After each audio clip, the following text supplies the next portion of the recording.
Hey everyone, in this video I'll be showing you a build guide for the Painkiller Illrigger in Baldur's Gate 3, part of the D&D Player's Handbook 2024 All-in-One Beyond mod here by Yoonmoonsik.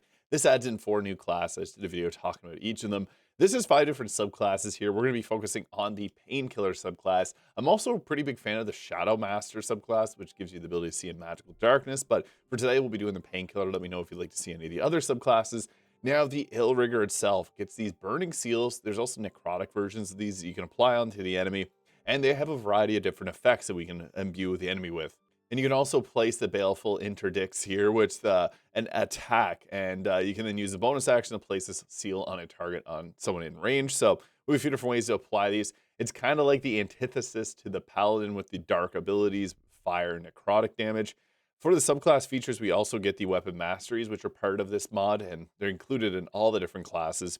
And the Baleful Interdict, kind of same thing I just said right there. We also have the Forked Tongue, which gives advantage on insight checks made to ascertain the intentions or sincerity of creatures. Now, this class is a charisma and strength-based class.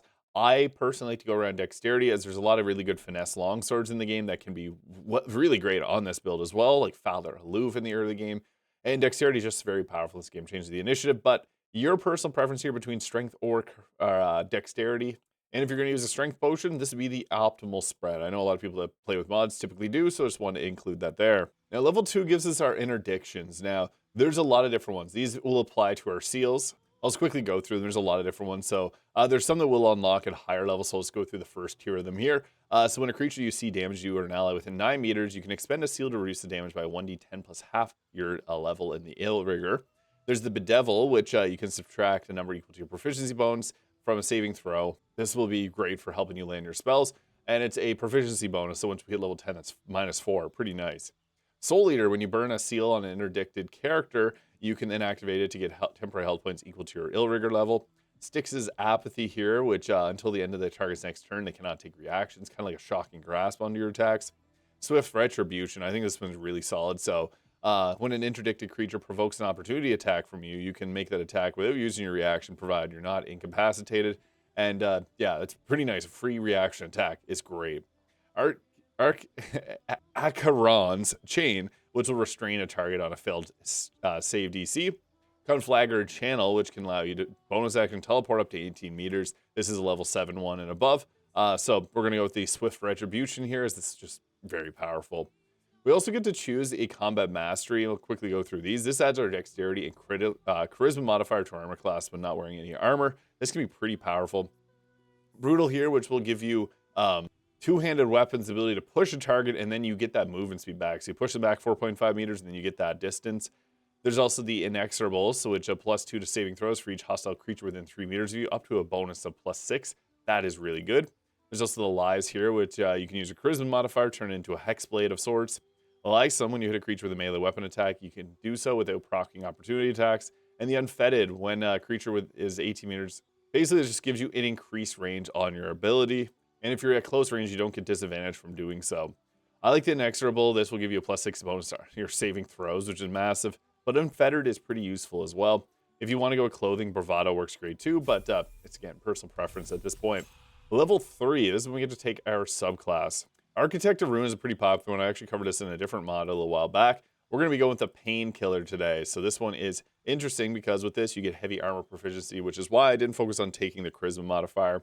We also get the Devastator here, which you can choose a number of willing creatures up to your proficiency bonus you can see. And each creature you can choose to make a weapon attack or cast a damage dealing cantrip with a casting of 1 action. So yeah, you can give your team all attacks for reactions. Pretty good stuff.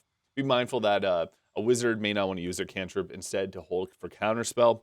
We also got the Grand Strategist, so you can choose 1 or more creatures within 18 meters of you that can hear you, up to a number of creatures equal to your proficiency bonus, which will give them dash and disengage.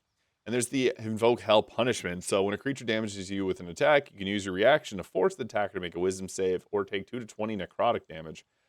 So yeah, you got some nice abilities here that kind of buff up your team, and you play somewhat of a support role. Sanguine Knight fits more into that role, but the Shadow Master is also kind of cool as an assassin type character. Now, as we continue to level up, we just can choose feats, and we can switch out our abilities there at any level. If you want to try them out, I highly recommend doing that. This also changes alert, which makes a bonus equal to your proficiency bonus to initiative. So it's not that +5 anymore. Right now it's only a +2, which will level up to +5 next level. Dexterity increase will give you a good boost as well. I'm also a big fan of Savage Attacker. Did not get changed in this. There's also ways to get this from your race as well, so you could potentially take that if you're using this mod from the start of the game. Now we got at level 5 our extra attack. Obviously really nice power spike in terms of our damage. Level 6 gives us the Infernal Conduit, so you can actually sacrifice half of your remaining health points or hit points and restore those to a teammate. Or you can use Devour, which will make the target take damage, and you can restore your hit points using the Infernal Conduit charges. So giving us some different sustainabilities here. And it's nice too, because we become a really good healer in a sense, but it's at our own expense. Level 7 gives us the Telekinetic Seal. When a creature you can see within moves within 5 feet of you, you can use your reaction to place a seal on them. When you do, they must do a Wisdom save or be pushed back 15 feet or knocked prone, and you get the choice. Pretty crazy. So that makes this class really good, setting up our rogues. Now we also get some other choices here. So we got things like the Interdict boons, the Shadow Shroud. It does say you have to be level 7. We're not technically level 7 until we press accept, so that's why it's showing it doesn't actually have this. This is pretty cool, this Shadow Shroud. You can basically pop this bonus action and use a seal for a +10 to your armor class for 100 turns for 10 minutes. Pretty crazy stuff. There's also the Unleash Hell here, which you can use on your seals to explode them and make the target take extra damage. The Vengeful Shot, when a creature makes a ranged weapon attack against you, you can expend a seal to make a ranged weapon attack against the attacker, and it deals additional damage. I think this one is really fun. The Dis-Onslaught, whenever you burn a seal, you can make a 1-weapon attack as part of that action. The Flash of Brimstone, when you attack or place or move a seal, you can activate this boon to magically teleport within 5 feet. Or Soul's Doom, when you use a bonus action to place or move a seal, you can scorch the seals into the target for 1 minute. Whenever they take damage, they take additional damage equal to your proficiency bonus. I think Vengeful Shot's really fun, but you could also go Shadow Shroud, because that's pretty crazy of a buff to give yourself that much extra armor class for 100 turns. Level 8, we get another feat. At this point, I do think Alert does become a bit higher value. Alternatively, we could go the Dexterity increase if we're going all in on Dex, which will give us better armor class with medium armor sources, which actually are pretty strong. I think Alert is just a good choice, though. Going first in combat is important, especially when we're a damage dealer and condition setter like the subclass we're playing here. Level 10 gives us a class feature Blood Price. When you can strengthen your defense at the cost of your vitality. Whenever you fail a saving throw, you can expend one of your hit die, rolling it and adding it to the number rolled as a result of the save. Actually kind of nice, just because saving throws suck to get hit with. So, or if you get hit with a command or hold person, it's not that great. Level 11, though, this is cool. So you get an additional 1d8 of a chosen damage type with either Cold, Fire, Necrotic, or Poison. Cold being the absolute best. Ring of Snow, the Snowburst Ring is crazy in this game. And we also get Subclass feature. As a reaction, you die on my command. If your teammates goes down, you can use your reaction to yell at them, and then they stand back up with 1 health point. Pretty cool. So yeah, you can use that to be a savior. And lastly, we get another indictment here. So Dis-Onslaught for the free attack as part of an action is really nice. I think Shadow Shroud is great for the +2 to armor class for 100 turns. Crazy stuff there. And finally, we got our ability score improvement. I'd recommend on your strength or your dex if you used it on that. I'm going with the dex-based character, and we're going to use a strength potion to maximize it, so I'm rolling with this. And I'm using Skirby's Royal Knight armor set there. Why is my character so small? And for equipment. And one thing that I actually really like is one of the weapons that I was mentioning. The Blade of the Pressed Souls here actually gets a crazy buff from this mod, adding additional psychic damage, but it can apply Crown with Madness on the enemy there. So this is a weapon that got a major buff from this mod. It's kind of nice. I really like the Steel Watcher helmet once we get to the late game, so we can't be blinded. So you can see in Magical Darkness. It's pretty insane. There's also like the Birthright for the bonus to armor class, or even the Haste Helmet for extra movement speed. Cloak Protection or Deathstalker Mantle. I got Armor of Agility on, which gives us a pretty solid armor class with Dex. However, Helldusk or the Armor of Persistence, if you're going with a, like if you went around Strength or instead of the Dexterity score, Helldusk Armor will give you the same amount of armor class as the Armor of Agility would, so your choice. Helldusk Gloves. This adds fire damage done to our attacks. Obviously, that fits very well here. We also get the Boots of Stormy Clamor to add additional reverberation as a condition. If you get the Illithid Ability Drain, this will apply on all of our attacks. Otherwise, I'd recommend going with the Boots of Agility, or Evasive Shoes, I should say, Helldusk Boots even, and Disintegrating Nightwalkers from near. Now, the Amulet of Greater Health got quite a big nerf, being only a +3 to Constitution now, so Perioptic Wound Closure is another good choice. We also got the Snowburst Ring, getting us a ice surface below the enemy because we can apply cold damage on all of our attacks. So yeah, I would do that because it becomes absurd at that point. I also got the Shadow Cloaked Ring here for additional 1d4 damage against lately or heavily obscured targets, which pairs well here. We're like a dark, evil paladin. We may as well play that role. Hell Rider Longbow gives us a +3 or +12 to initiative now because it's a D12 initiative. And yeah, we got the Viconia's Walking Fortress Blade of Oppressed Soul, although there are other dexterity-based weapons like the Knife of the Undermounted King, which is pretty crazy. You could go with a Flame Blade, which fits thematically, Duldar Amaris in the offhand for extra crit damage. Even Orange Daggers work well, or you can go with really any two-hander with the Sword of Chaos being a solid one late game. I also like Sethin's Great Axe. It's a fun one to go with, but I'm going to go with the Blade of the Precious Souls gear because it's a little bit more buffed up and it fits well. And don't mind my character being large here, it's just a different mod that I have installed at the current moment, but one of the cool things is we have Burning Seals here, which we can apply on targets dealing either necrotic or fire damage, and we ignore that necrotic resistance. This is good because it can be a bit of a debuff on a target, and we don't have the Unleash Hell, which does do it a little bit more powerfully, but we're going to be just using the seals here whenever we apply those onto the enemy. So technically, we want to start off with like hitting targets. You can use the Baleful Interdict there if you didn't end up applying a seal.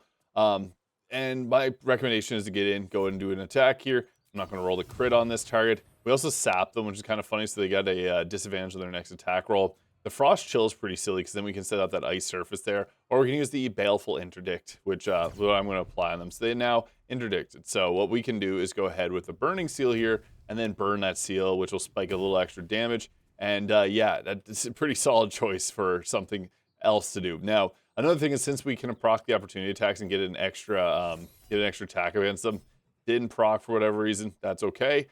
We can also go around with spreading a nice surface around by doing like an arrow of many targets, and we'll just go with a free crit here, and boom, spread around, creating those ice surfaces below everyone. Arrow of many targets with that becomes pretty silly how strong it is. And with this mod also, haste becomes a little bit weird, so just be mindful that if you're used to playing with haste on your character, it becomes a lot weaker, so sometimes you do have to use other things like the Mind Blast ability, which you may not normally have used as your bonus action to be able to clear combat a little quicker. I could have used the hasted action on the Devour class action there, but we could also use the Grand Strategist here if we want to buff up our teammates and allow them to move around a little bit more, so we go ahead with that, give them dash and disengage so they can just run freely. It's funny, because this person's just lying prone like a silly goose right there, but they can still do an opportunity attack. So that happens. I'm going to proc that opportunity attack. Yeah, they didn't end up doing it, so that makes sense.